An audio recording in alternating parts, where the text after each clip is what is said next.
Hi pals, coming up on this week's episode of Go With The Heat, the team struggles to take down a drug lord when a new superhero emerges in the city in the second Lost episode, Miracle Man. Since we only have 4 episodes of Miami Vice left, and this time we'll be looking back to June 25th to August 12th, 1989, when Miami Vice was king.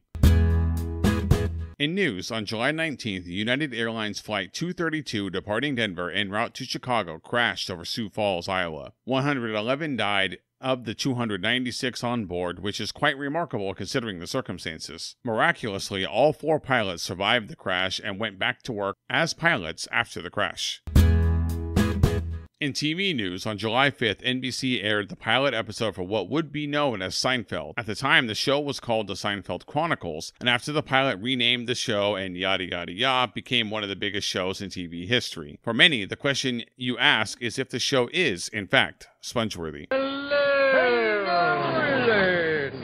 In music, in early summer 1989, we have 5 songs that reached number 1. First up is Don't Forget My Number by the much maligned duo Milli Vanilli. Up next is The Good Thing by Fine Young Cannibals and If You Don't Know Me by Now by Simply Red. Arguably, the biggest song of this time period is Toy Soldiers by Martika, but it's not the song I want to talk about. Easily, the best song from this stretch is the one from one of the greatest artists of all time. From the blockbuster movie is Batdance by the remarkable Prince. What more could you ask for? A huge movie with a title song from an even bigger musician. Even the music video is amazing.